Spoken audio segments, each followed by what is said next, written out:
Innal hamdalillah nahmaduhu wa nasta'inuhu wa nastaghfiruh wa na'udzu billahi min shururi anfusina wa min sayyiati a'malina. Man yahdihillahu fala mudilla lahu wa man yudlil fala hadiya lahu. Ashhadu an la ilaha illallah wahdahu la syarika lahu wa asyhadu anna Muhammadan abduhu wa rasuluhu la nabiyya ba'dah. Qala Allah ta'ala fi kitabihil azim, ya ayyuhalladzina amanu taqullaha haqqa tuqatih wa la tamutunna illa wa antum muslimun. Ya ayyuhan nasu taqu rabbakumul ladzi khalaqakum min nafsin wahidah khalaqa minha zawjaha wa batha minhuma rijalan katsiran wa nisaa'a wattaqullaha alladzi tasaaluna bihi wal arham innallaha kana 'alaikum raqibah. Ya ayyuhalladzina amanu taqullaha wa qulu qawlan sadida yuslih lakum a'malakum wa yaghfir lakum dhunubakum wa may yuti'illaha wa rasul faqad faza fawzan 'azima. Amma ba'd, fa inna asdaqal hadithi kitabullah wa khairal hadyi hadyu Muhammadin sallallahu alaihi wasallam wa syarrul umuri muhdatsatuha wa kullu muhdatsatin bid'ah wa kullu bid'atin dhalalah wa kullu dhalalatin finnar. Ma'asyiral muslimin, jamaah salat Idul Adha rahimani wa rahmakumullah. Allahu akbar, Allahu akbar, Allahu akbar walillahil hamd. Alhamdulillah, pada kesempatan pagi hari ini Allah Subhanahu wa taala senantiasa terus-menerus melimpahkan kepada kita curahan nikmat dunyawiyah, ukhrawiyah yang tidak mungkin bagi kita untuk menghitungnya. Namun bagi kita punya kewajiban untuk menyebut dan mengingatnya. Itulah bagian daripada bersyukur kepada Allah Subhanahu wa taala. Kemudian hadirin sekalian, jamaah salat Idul Adha rahimani wa rahmakumullah. Pada hari ini kaum muslimin merayakan Idul Adha yang tidak lepas dari sejarah seorang nabi yang menjadi teladan bagi umat manusia. Bahkan beliau disebut sebagai Abul Anbiya, bapaknya para nabi. Manusia terbaik setelah Nabi kita Muhammad sallallahu alaihi wasallam, Nabi Ibrahim alaihissalam beserta keluarganya, istrinya dan anaknya, yang semuanya adalah teladan bagi umat manusia. Di antara bentuk keteladanannya adalah satu kisah yang diriwayatkan oleh Imam Bukhari dan Muslim, bahwa Rasulullah sallallahu alaihi wasallam dari hadis Ibnu Abbas radhiyallahu anhu menceritakan, tatkala Nabi Ibrahim alaihissalam pertama kali datang ke suatu wilayah yang masih gersang, tidak ada tumbuhan, tidak ada tanaman, bahkan tidak ada penduduk, yang kemudian sekarang dikenal dengan kota Mekah. Nabi Ibrahim alaihissalam diperintahkan oleh Allah untuk membawa istri dan anaknya Hajar dan Ismail dari negeri asalnya di Syam dengan jalan kaki yang begitu jauh, dengan begitu kelelahannya untuk menuju satu tempat yang belum pernah dikenalnya, hanya karena menjalankan perintah Allah Subhanahu wa taala. Ibu yang lemah didampingi anak yang masih menyusui yang lemah pula, ditempatkan di satu tempat yang tidak ada penduduknya dan tidak ada tempat bernaungnya. Nabi Ibrahim alaihissalam tatkala sudah sampai di satu tempat yang diperintahkan oleh Allah Subhanahu wa taala, di satu tempat yang cikal bakal nantinya di situ ada Zam-Zam dan di situ ada Ka'bah, Nabi Ibrahim alaihissalam meninggalkan orang-orang yang sangat dicintainya, istri dan anak kesayangannya. Namun karena memang perintah Allah Subhanahu wa taala harus didahulukan, Nabi Ibrahim alaihissalam setelah meletakkan keduanya dengan meletakkan ada kurma dan air, beliau pun meninggalkan tanpa ada pesan, tanpa ada pembicaraan apa-apa. Tak kala Nabi Ibrahim alaihissalam sudah melangkah meninggalkan keduanya, sang ibunya Ismail alaihissalam bertanya kepada suaminya yaitu Nabi Ibrahim, "Aina tadhhab wa tatrukuna bi hadzal wadi alladhi laysa fi insun wala syai'?" Sang ibu anak bertanya kepada bapaknya sang anak. Tentunya karena kondisi yang sangat menyeramkan, kondisi yang sangat memprihatinkan, ditempatkan di daerah yang tidak ada penduduk, tidak ada pepohonan. Beliau bertanya, "Wahai Ibrahim, kemana engkau hendak pergi? Kenapa engkau tinggalkan kami di lembah seperti ini yang tidak ada manusia, tidak ada sesuatu apapun?" Faqalat lahu dzalika miraran.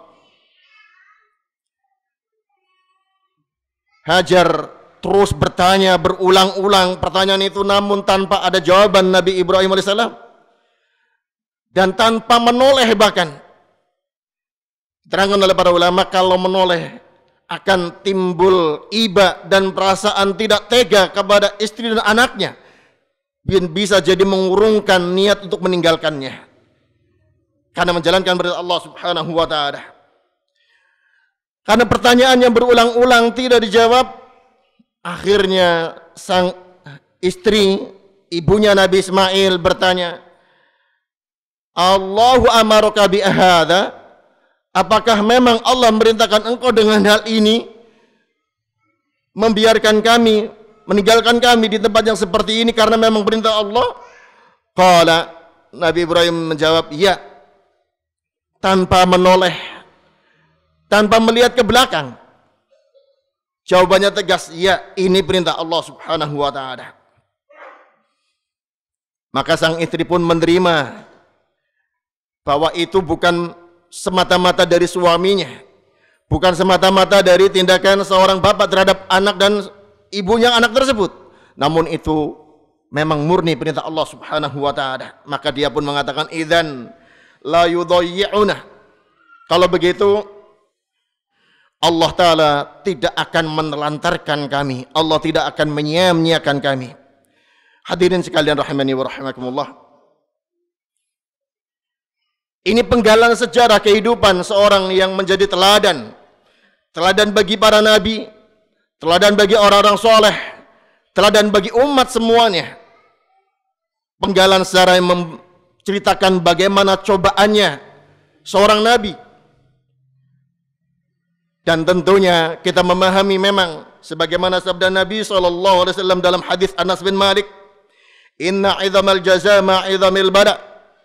Besarnya pahala bersama besarnya cobaan. "Idza ahabballahu qauman ibtalahum." Dan bila Allah mencintai suatu kaum, Allah menguji mereka. Semakin tinggi cintanya Allah, semakin besar pula cobaan Allah Ta'ala kepada yang dicintainya.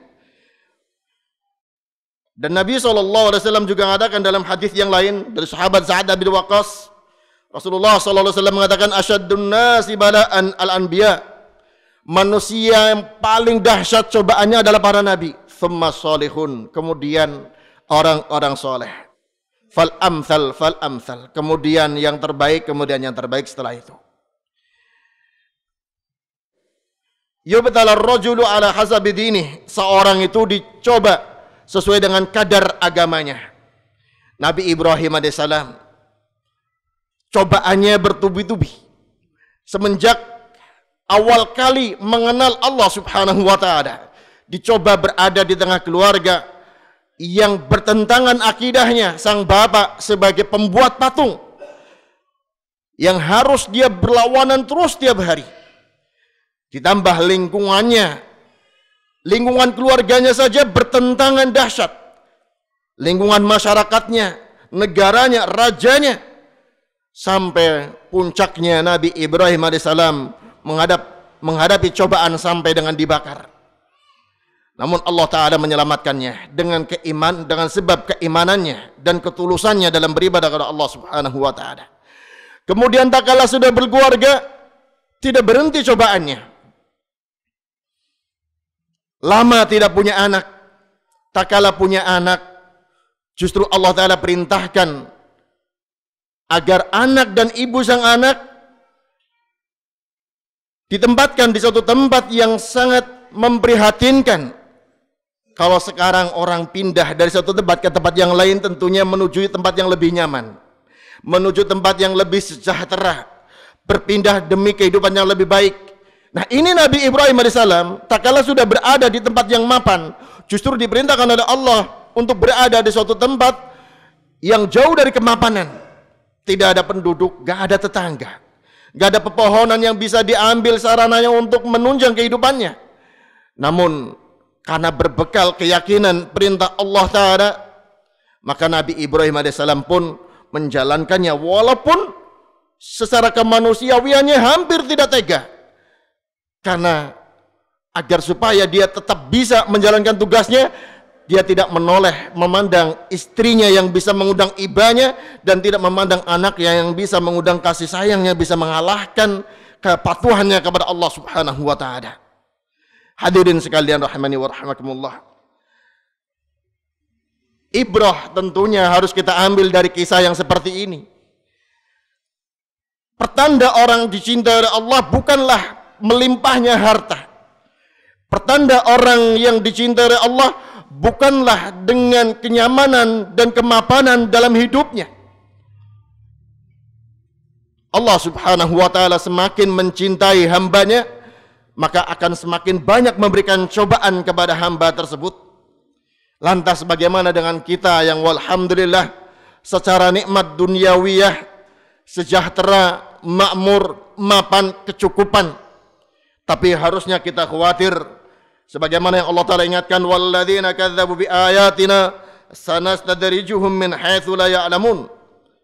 Dan orang-orang yang mendustakan ayat-ayat kami akan istidraj mereka, berikan nikmat bukan karena sayang, namun untuk mengulur hukuman bagi mereka, min haitsu la ya'lamun, dari sisi yang tidak mereka ketahui.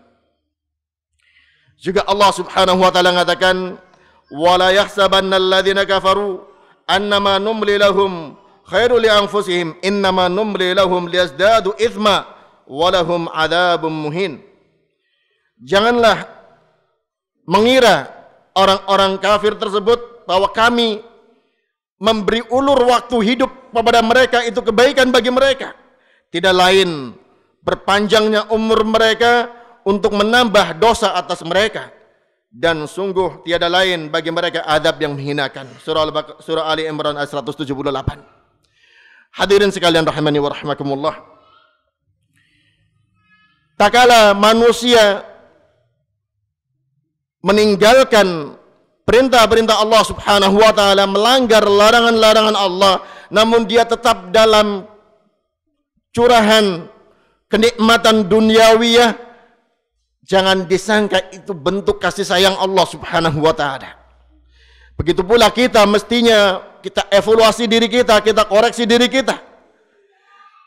Nikmat-nikmat yang Allah Ta'ala berikan kepada kita, kalau tidak mendorong kita semakin taat kepada Allah Subhanahu wa Ta'ala, tidak semakin giat menjalankan perintah Allah, tidak semakin semangat untuk meninggalkan larangan-larangan Allah Subhanahu wa Ta'ala, bisa jadi itu merupakan hukuman yang tanpa kita sadari, nikmat-nikmat agar kita terbiasa dan terus-menerus dengan kemaksiatannya dan kemungkarannya, wal'iyadzubillah.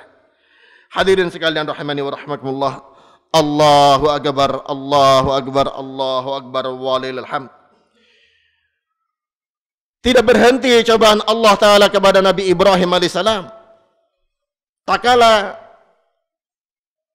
Nabi Ismail, anak kesayangannya yang ditinggalkan bersama ibunya, sudah tumbuh berkembang dan sedang pada umur yang sangat menggemaskan orang tuanya, ada perintah lain dari Allah Subhanahu wa Ta'ala agar supaya Nabi Ibrahim alaihissalam menyembelih putra kesayangannya. Allah Ta'ala mengatakan dalam surah As-Saffat 102, "Falamma balagha ma'ahu sa'ya qala ya bunayya inni ara fil manami anni adbahuka fanzur madza tara." Dan tak kala Nabi Ismail alaihissalam sudah sampai pada umur yang bisa diajak kerjasama oleh bapaknya untuk berusaha, umur yang sedang membuat orang tua sangat mencintainya, sangat menyayanginya. Sang bapak mengatakan kepada anaknya karena perintah dari Allah Subhanahu wa Ta'ala, "Wahai anakku, sungguh aku telah melihat dalam mimpiku," mimpinya seorang nabi adalah wahyu dari Allah Subhanahu wa Ta'ala, "bahwa saya menyembelih engkau. Fanzur madza tara." Maka perhatikanlah bagaimana menurut engkau terhadap perintah Allah Ta'ala ini. Perintah dari Allah Subhanahu wa Ta'ala yang menurut logika kita, kalau zaman sekarang ini zalim. Tak mungkin ada perintah seperti itu. Mana mungkin Allah memerintahkan seorang bapak menyembelih anak? Mungkin dari setan. Nah, itu kalau kita. Namun karena seorang nabi jelas itu wahyu dari Allah Subhanahu wa Ta'ala, sang anak didikan orang tua pun, didikan sang ibu yang ditinggal hanya berdua, dididik menjadi anak yang soleh. Jawabannya yang mengatakan, "Ya abatif alma tu'mar, satajiduni insyaallahu minas sabirin." Wahai bapakku, tunaikan apa yang diperintahkan. Kata-katanya, wahai bapakku, tunaikan, kerjakan apa yang diperintahkan. Bukan silakan sembelih saya, bukan. Tapi sang anak mendorong orang tua untuk menjalankan perintah Allah Subhanahu wa Ta'ala. Kalau memang itu perintah Allah, ya jalankan itu perintah Allah. Bukan masalah menzoliminya, bukan masalah menyakitinya, tapi perintah Allah yang jadi fokusnya di sini. Satajiduni insyaallahu minas sabirin. Engkau akan menjumpai aku insyaallah termasuk orang-orang yang bersabar. Didikan Nabi Ibrahim alaihissalam terhadap sang ibu membuahkan keluarga yang sangat taat kepada Allah Subhanahu wa Ta'ala. Ditinggal tahu itu perintah Allah, begitu patuhnya. Sang anak didikan sang ibu Ismail alaihissalam lebih banyak dididik oleh ibunya tentunya, karena kita tahu kisahnya tadi, ditinggalkan oleh bapaknya berada di suatu tempat yang masih sunyi sepi. Dijumpai oleh bapaknya, anaknya ini berhasil didikan sang ibunya. Ada perintah yang kaitannya dengan dirinya, tidak mengelak, tidak menghindar, silahkan jalankan. Insya Allah saya termasuk orang yang bersabar. Hadirin sekalian rahimani wa rahimakumullah. Tentunya siapa yang tidak menginginkan punya anak yang soleh. Namun anak soleh tidak cukup hanya dengan doa, tidak cukup hanya dengan angan-angan, harus dengan usaha. Tentunya termasuk usaha yang paling dominan adalah berdoa pula. Doa diiringi dengan usaha dari kita. Di antara yang ditunaikan oleh Nabi Ibrahim alaihissalam dalam mendidik anaknya, sebagaimana dikatakan dalam doanya, "Rabbana inni askantu min dzurriyyati biwadin ghairi dzi syar'in 'inda baitikal muharram, Rabbana liyuqimus shalah." Dalam surah At-Taubah ayat 37, Allah Ta'ala menceritakan bagaimana Nabi Ibrahim AS mengatakan, "Wahai Rabb kami, sungguh aku tempatkan keturunanku Ismail dan ibunya di satu lembah yang tidak ada tanaman, di dekat tempat yang nanti dan jadi Masjidil Haram. Wahai Rabb kami tempatkan di tempat seperti itu liqimus shalah, agar mereka mengerjakan salat." Diterangkan oleh para ulama dalam hal ini, didikan pertama kali orang tua terhadap anak adalah mencarikan lingkungan yang terbaik. Lingkungan agar anak itu bisa menunaikan ketaatan kepada Allah, yang paling utama adalah liyuqimus shalah, untuk mengerjakan salat. Hadirin sekalian rahimani wa rahimakumullah, inilah yang harusnya jadi perhatian orang-orang tua zaman sekarang. Tak kala orang tua sudah berada di lingkungan yang baik, lanjutkan anaknya pun carikan lingkungan yang baik. Lingkungan yang paling mempengaruhi setelah rumahnya dan tempat yang paling sering disinggahi adalah sekolahnya, tempat pendidikannya. Itu yang akan membentuk karakternya. Kalau di rumah sudah baik, dididik oleh orang tuanya, kemudian tempat pendidikannya bertolak belakang dengan pendidikan orang tuanya, maka kontraproduktif, menimbulkan kebingungan pada sang anak. Maka lingkungan yang terbaik sekarang ini harusnya sinkron. Tak kala dia berada di rumah, orang tua sudah berusaha mendidiknya dengan baik, maka carikanlah lingkungan yang terbaik berikutnya tempat dia belajar. Karena Nabi Ibrahim alaihissalam menempatkan Nabi Ismail di satu tempat, gurunya adalah ibunya sendiri, tanpa ada lingkungan yang lain. Belum ada manusia yang lain yang mendidik ibunya langsung. Al-ummu madrasatul ula lil abnah. Itulah yang dijalankan oleh Nabi Ibrahim alaihissalam. Ibu adalah sekolah pertama, atau mudarrisatul ula adalah guru pertama bagi sang anak.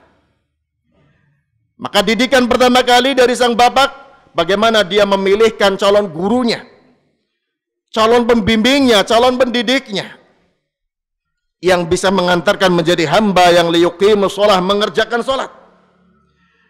Hadirin sekalian rahimani wa rahimakumullah, tentunya kita faham lingkungan itu membentuk karakter seorang, bahkan bisa membentuk tabiat seorang. Maka jadilah orang tua yang memahami kebutuhan bagi anaknya bukan dari sisi materi saja. Kebutuhan lingkungannya akan membentuk karakternya, yang membentuk kepribadiannya, membentuk akidahnya, membentuk ibadahnya, membentuk akhlaknya, dan seterusnya. Hadirin sekalian rahmani wa rahmakumullah. Dan begitu pula penting ditanamkan bahwa orang tua yang bekerja keras banting tulang mencari ma'isyah, mencari kehidupan dunia, walaupun dengan begitu totalitasnya mencari dunia, harus difahamkan itu bukanlah tujuan utama. Sebagaimana lanjutannya firman Allah Ta'ala dalam surat Taubah tadi, faj'al af'idatan minan nasi tahwi ilaihim warzuqhum minas samarati la'allahum yashkurun. Jadikanlah hati manusia condong kepada mereka dan berilah rizki kepada mereka dari buah-buahan agar mereka bersyukur. Rizki yang kita cari, rizki yang kita minta, bukanlah tujuan utama dunia ini. Itu sarana untuk memudahkan kita menjadi hamba yang taat kepada Allah Subhanahu wa ta'ala.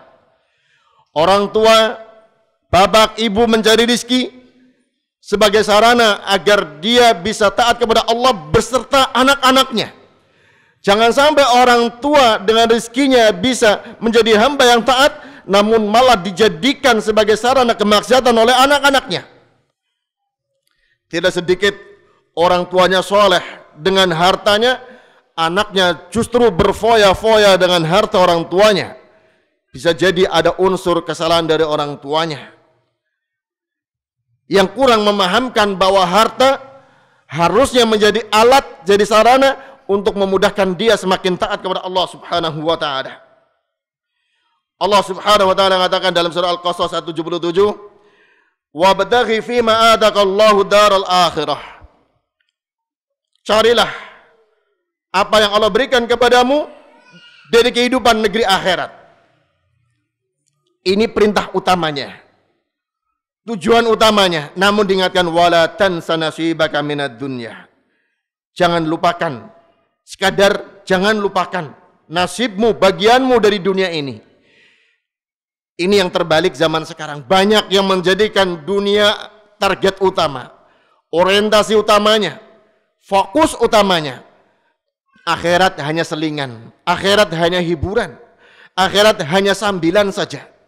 Hadirin sekalian rahimani wa rahimakumullah, harusnya sebagaimana kata Nabi SAW, man kanatid dunya hammahu Barang siapa yang dunia sebagai cita-citanya tertinggi, ja'alallahu al-faqra abayna 'ainihi.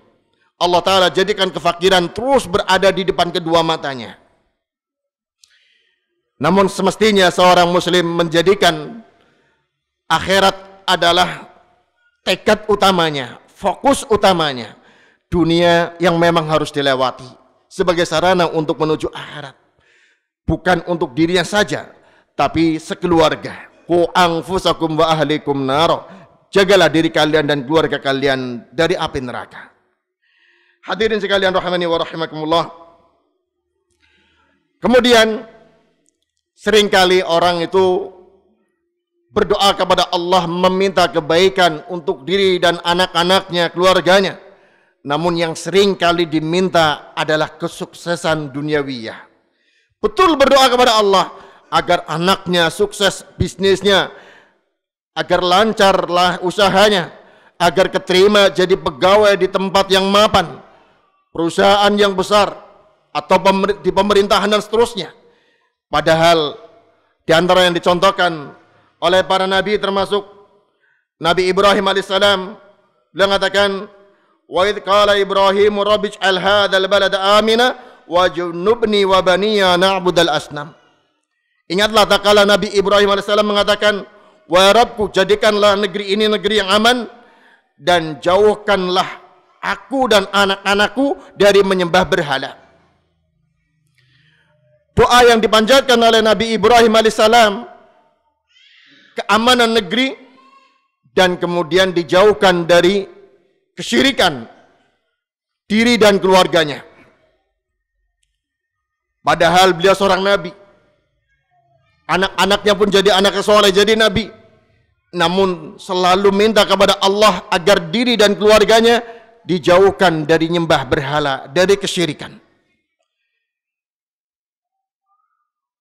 Di samping upaya kita memahamkan akidah yang benar kepada anak, tentunya berdoa ini sangat penting agar anak kita diselamatkan dari yang bahaya sangat besar ini, yaitu kesyirikan, menyembah berhala. Dan kemudian Nabi Ibrahim alaihissalam pun terus menerus memberikan nasihat, memberikan wejangan, memberikan bimbingan kepada anak-anaknya, sampai pun anaknya telah berkeluarga. Dalam kisah kunjungan Nabi Ibrahim alaihissalam yang kesekian kali, tak kala menengok anaknya yang sudah berkeluarga, dinasihati, bahkan istrinya yang tidak baik, istri pertama Nabi Ismail dinasihati oleh bapaknya, ceraikan, atau istilahnya ganti pintu rumahmu. Orang tua tetap orang tua walaupun anaknya pun telah jadi orang tua. Selagi orang tua masih hidup dan punya anak, dia tetap punya tanggung jawab terhadap anak-anaknya. Ini yang kadang sekarang menjadi kesalahpahaman. Anakku sudah dewasa, anakku sudah pintar, anakku lebih pintar daripada saya, biarkan milih hidup dengan caranya sendiri. Keliru. Orang tua akan diminta untuk tanggung jawabnya nanti. Apa yang dilakukan oleh anaknya kalau dia tidak membimbingnya dan tidak mengarahkannya. Sampai ada anak yang berbeda agama, murtad wal'iyadzubillah, seorang tua santai, demokratis, anak mau milih apa silakan. Atau bahkan anak juga ada yang berujar nggak butuh bimbingan orang tua, nggak butuh arahan orang tua karena sudah dewasa, sudah lebih pintar dari orang tua. Allah Ta'ala mengatakan dalam surah Al-Baqarah 132, wa wassa biha Ibrahimu banihi wa Yaquba ya baniya inna Allah astafa lakumuddina fala tamutunna illa wa antum muslimun. Nabi Ibrahim alaihissalam sering-sering memberikan wasiat. Kata wassa ini sering-sering memberikan wasiat. Dan begitu pula Yakub sering-sering memberikan wasiat kepada anak-anaknya. Di antara yang diwasiatkan, wahai anak-anakku, sungguh Allah Ta'ala telah memilihkan bagi kalian agama ini. Janganlah kalian mati, melainkan kalian tetap dalam keadaan muslim. Hadirin sekalian rahimani wa rahimakumullah. Inilah insyaallah pelajaran-pelajaran yang bisa kita ambil dari kehidupan keluarga yang sangat saleh, sangat taat kepada Allah Subhanahu wa taala, keluarga yang ideal. Bapak yang sangat membimbing anaknya dengan kepatuhannya kepada Allah Subhanahu wa taala. Begitu pula istri Hajar yang begitu patuh kepada Allah Ta'ala, yang keluar dari suaminya, mentaati suaminya karena taatnya kepada Allah Subhanahu wa Ta'ala. Dan sang anak yang didik oleh orang tua, terutama ibu, menjadi anak yang soleh, begitu patuh kepada orang tua, tak kala tahu itu adalah perintah Allah Subhanahu wa Ta'ala, meskipun harus mengorbankan dirinya. Hadirin jamaah salat Idul Adha rahimani wa rahimakumullah. Allahu akbar, Allahu akbar, Allahu akbar. Kemudian kepada kaum ibu muslimah, ambillah ibrah dari kehidupan istri yang sangat mulia, ibu yang sangat menjunjung tinggi kepatuhan kepada Allah Subhanahu wa Ta'ala, Hajar. Tidak protes kepada suaminya, tidak membangkang kepada suaminya, tak kala sudah tahu bahwa perintah yang keluar dari suaminya adalah perintah Allah Subhanahu wa Ta'ala. Meyakini bahwa Allah Ta'ala tak akan memerintahkan sesuatu, tidak akan menelantarkan orang yang menjalaninya. Makanya Allah Ta'ala mengatakan, wasbir fa innallaha la yudhayyi'u ajral muhsinin. Bersabarlah, sungguh Allah tidak menyia-nyiakan pahala orang yang berbuat baik. Pahalanya bisa di dunia, bebarengan juga pahala nanti di akhirat. Dan memang untuk menjalani ketaatan, kepatuhan butuh kesabaran. Sabar terhadap apa yang menimpanya tak kala dia menjalankan ketaatan kepada Allah Subhanahu wa Ta'ala.